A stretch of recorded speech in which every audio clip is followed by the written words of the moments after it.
Welcome to Cute Mom's Recipe. அஸ்ஸலாமு அலைக்கும் friends, எல்லோரும் எப்படி இருக்கீங்க? எல்லோரும் நல்லா இருக்கணும்னு இறைவனை வேண்டிக்கிறேன். இன்றைக்கி நம்ம சேனலில் சிந்தி மீன் மசாலா பிரியாணி எப்படி பண்ணுறதுன்னு தான் பார்க்க போகிறோம். ரொம்ப நாளாக வீடியோ போடாமல் இருந்ததுக்கு முதல்ல நான் சாரி கேட்டுக்கிறேன். அதனால தான் இந்த மீன் பிரியாணியோடு உங்களை நான் சந்திக்கிறேன். ரொம்ப சுலபமாக செஞ்சிடலாம். எப்படி செய்கிறதுன்னு பார்க்கலாம். இப்போ நம்ம எப்போதும் சொல்கிற மாதிரி தான் நம்ம சேனலை சப்ஸ்கிரைப் பண்ணாமல் இருந்தீங்கன்னா சப்ஸ்கிரைப் பண்ணிக்கோங்க. இப்போ வாங்க நம்ம வீடியோக்குள்ளே போகலாம். மீனை கழுவிட்டு சுத்தப்படுத்தி வச்சுருக்கேன். இதில் மசாலா போட்டு ஊற வச்சுக்கலாம். முதல்ல 2 டீஸ்பூன் அளவுக்கு மிளகாய் தூள் சேர்த்துருக்கேன். ஒரு அரை டீஸ்பூன் அளவுக்கு மஞ்சள் தூள் சேர்த்துக்கலாம். அரை டீஸ்பூன் சீரகத்தூள் சேர்த்துக்கலாம். ஒரு 1/4 டீஸ்பூன் அளவுக்கு சோம்பு தூள் சேர்த்துருக்கேன். உப்பு 1 டீஸ்பூன் அளவு சேர்த்துருக்கேன். இதில் இப்போ 2 டீஸ்பூன் அளவுக்கு லெமன் ஜூஸ் சேர்த்து நல்லா மிக்ஸ் பண்ணிவிட்டு இதை ஒரு அரை மணி நேரம் அல்லது 1 மணி நேரம் ஊற வச்சு எடுத்துக்கோங்க. இப்போ நல்லா மீன் ஊறி மசாலாலாம் நல்லா பிடிச்சிருக்கும். முள் இல்லாத மீனாக எடுத்துக்கணும். ஒரு 3 கப்பு பாஸ்மதி அரிசியை நல்லா வாஷ் பண்ணிவிட்டு ஊற வச்சுருக்கேன்.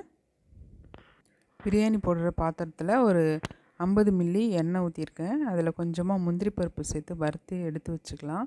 இது கடைசியில் நம்ம டெக்கரேஷனுக்காக செவந்தோடனே எடுத்துடலாம்.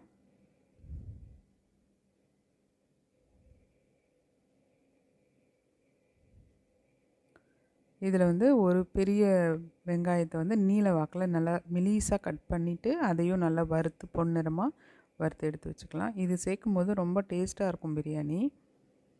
இந்த அளவுக்கு ப்ரௌன் ஆனதுக்கப்புறம் எடுத்துடலாம். தீய விட்டுறாதீங்க. கொஞ்சம் மெரூன் கலரில் வந்ததுக்கப்புறம் எடுத்துருங்க.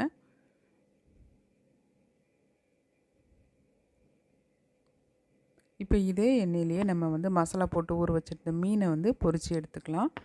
நிறைய பாத்திரத்தை போட்டு நம்ம பெரட்ட தேவையில்லை. இதுலேயே மீனை பொரிச்சிட்டு இதிலே நம்ம பிரியாணியும் செஞ்சிடலாம். அதுக்காக தான் ஒரே பாத்திரமாக யூஸ் பண்ணிகிட்ருக்கேன். இந்த மீன் கோழி மீன்னு சொல்லுவாங்க. கோழிக்கெலாம் எப்படி நம்ம தோலை உரித்து எடுக்கிறோம், அதே மாதிரி இந்த மீனையும் மேலே உள்ள தோலை உரித்து எடுப்பாங்க. இது வாங்கின இடத்துலையே எங்களுக்கு உரித்து கொடுத்துட்டாங்க. இதில் முள் ஒரே ஒரு முள் தான் இருக்கும். ரொம்ப டேஸ்ட்டாக இருக்கும் பிரியாணி போடுறதுக்கெலாம். முள் இல்லாத மீனாக நம்ம பிரியாணி போட்டால் தான் நமக்கு மீன் உடஞ்சா கூட அந்த பிரியாணியில் முள் இல்லாமல் நம்ம ஃப்ரீயாக சாப்பிட முடியும். 2 பக்கமும் சும்மா போட்டு நம்ம திருப்பி எடுத்துடலாம். ரொம்ப முருக வேக வைக்கணும்னு அவசியம் இல்லை. ஏன்னா இது நம்ம மசாலாவில் ஒரு தடவை வேக வச்சு தான் எடுக்க போகிறோம். லைட்டாக 2 பக்கமும் செவந்தோடனே நம்ம எடுத்துடலாம். 2 பேட்சாக நான் பொரித்து எடுத்துக்கிறேன். இப்போ நம்ம அரிசியை வேக வச்சு எடுத்துக்கணும். வடித்து தான் எடுக்க போகிறோம். இதில் உப்பு சேர்த்துட்டு பட்டை, கிராம்பு, ஏலக்காய் சேர்த்துருக்கேன். கொஞ்சம் புதினா மல்லி சேர்த்துருக்கேன். ஒரு குழிக்கரண்டி அளவுக்கு எண்ணெய் சேர்த்துருக்கேன். இது நல்லா கொதிக்கட்டும். அதுக்குள்ளே நம்ம கிரேவி ரெடி பண்ணிக்கலாம். அதே மீன் பொரிச்ச எண்ணெயிலேயே ஒரு 3 டீஸ்பூன் அளவுக்கு நான் நெய் சேர்த்துருக்கேன். நெய் சேர்த்துட்டு இதுலேயும் பட்டை, கிராம்பு, ஏலக்காய் சேர்த்துக்கலாம். இது பொரிஞ்சதுக்கப்புறம் இதில் 3 பெரிய வெங்காயத்தை ஸ்லைஸாக கட் பண்ணி சேர்த்துருக்கேன். இது நல்லா வதக்கி எடுத்துக்கலாம்.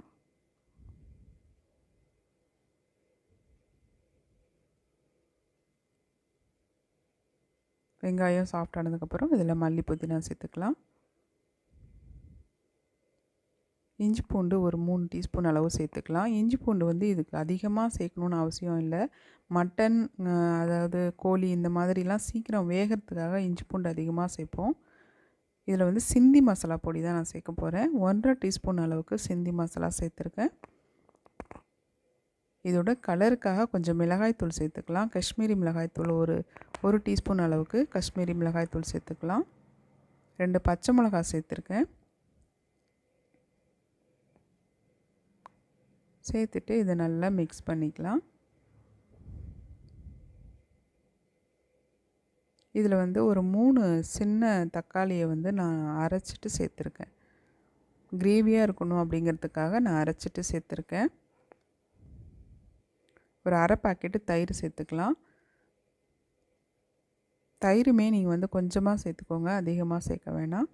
இப்போ அந்த தக்காளி அரைச்ச மிக்ஸி ஜாரை கழுவிட்டு அதையும் சேர்த்துட்டு உப்பு சேர்த்துருக்கேன். இப்போ நல்லா கொதி வந்துருச்சு. நம்ம பொரித்து வச்ச மீனை இந்த கிரேவியில் போட்டு ஒரு 5 நிமிஷம் வேக விட்டு எடுத்துடலாம். அப்போ தான் மீனோட ஃப்ளேவர் அதில் நல்லா இறங்கும். இப்போ இந்த பக்கம் தண்ணி நல்லா கொதி வந்துருச்சு. இப்போ நம்ம அரிசி போட்டுடலாம்.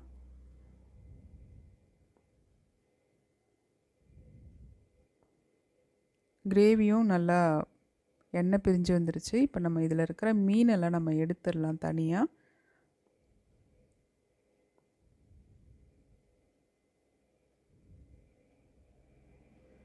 எடுத்தாச்சு. இப்போ இந்த கிரேவியும் வேறு பாத்திரத்துக்கு மாற்றிடலாம்.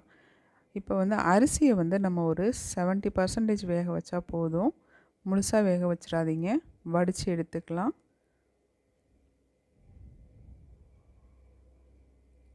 வடிதட்டு சின்னதாக இருக்கிறதுனால நான் அள்ளி அள்ளி ஊற்றிட்டேன். இப்போ வந்து அந்த பிரியாணி ஏற்கனவே நம்ம கிரேவி செஞ்ச பாத்திரத்தில் முதல்ல ரைஸை போட்டுக்கலாம். அதுக்கு மேலே கிரேவி ஒரு லேயர் போட்டுக்கலாம்.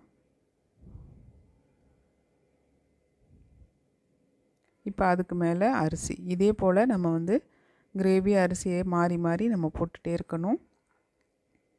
இப்போ ஒரு ஹதீஸ் பார்க்கலாம். யார் மென்மையை இழந்தாரோ அவர் அனைத்து நன்மைகளையும் இழந்தவர் ஆவார் என்று நபி ஸல்லல்லாஹு அவர்கள் கூறுவதை நான் செவியுற்றேன் அப்படின்னு ஜரீர் பின் அப்துல்லா அரலி அவங்க வந்து அறிவிச்சிருக்காங்க. இது வந்து முஸ்லீமில் 5052வது ஹதீஸாக பதிவாயிருக்கு. இன்ஷால்லா செக் பண்ணி பாருங்கள். இப்போ கடைசியாக இருக்கிற கிரேவியும் இது மேலே நம்ம ஊற்றிடலாம்.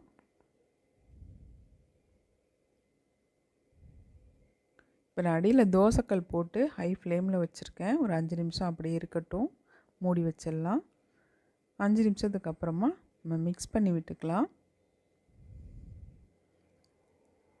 லைட்டாக மிக்ஸ் பண்ணி விடுங்க.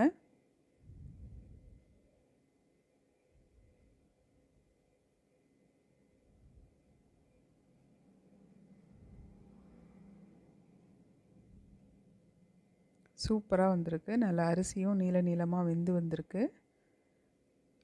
பொல பொலன்னு இருக்குது பாருங்கள். இப்போ வந்து இதில் வீட்டு நெய் ஒரு 2 டீஸ்பூன் அளவு சேர்த்துக்கிறேன். நல்லா வாசனையாக இருக்கும். கொஞ்சமாக புதினா இலைகளை சேர்த்துக்கலாம் மேலே. இதுக்கு மேலே நம்ம வந்து மீனெல்லாம் அடுக்கி வச்சிடலாம். ரொம்ப ரொம்ப சுலபமாக செஞ்சிடலாம் அந்த மீன் பிரியாணி. இதை மீனெல்லாம் அடுக்கிட்டு ஒரு 5 நிமிஷம் அப்படியே லோ ஃப்ளேமில் வச்சுருங்க. வச்சு மூடி வச்சுருங்க. அதுக்கப்புறமா நம்ம பார்க்கலாம். பிரியாணி சூப்பராகவே ரெடி ஆகிடுச்சுங்க. நான் தட்டுக்கு மாற்றிட்டு அதில் வந்து இந்த வறுத்த முந்திரி பருப்பு, வெங்காயம் எல்லாமே மேலே போட்டு டெக்கரேஷன் பண்ணி வச்சுருக்கேன். இப்போ பார்க்குறதுக்கே ரொம்ப ரொம்ப சூப்பராக இருக்குது. சுவையும் அதுக்கு மேலே டேஸ்ட்டாக இருக்கும். நீங்கள் உங்கள் வீட்டில் இதை ட்ரை பண்ணி பாருங்கள். ட்ரை பண்ணி பார்த்துட்டு உங்களுக்கு எப்படி இருந்துச்சுன்னு மறக்காமல் உங்களுடைய கருத்துக்களை எங்களோட ஷேர் பண்ணுங்கள். மீண்டும் ஒரு நல்ல ரெசிபியோடு அடுத்த வீடியோவில் சந்திக்கலாம் இன்ஷா அல்லாஹ்.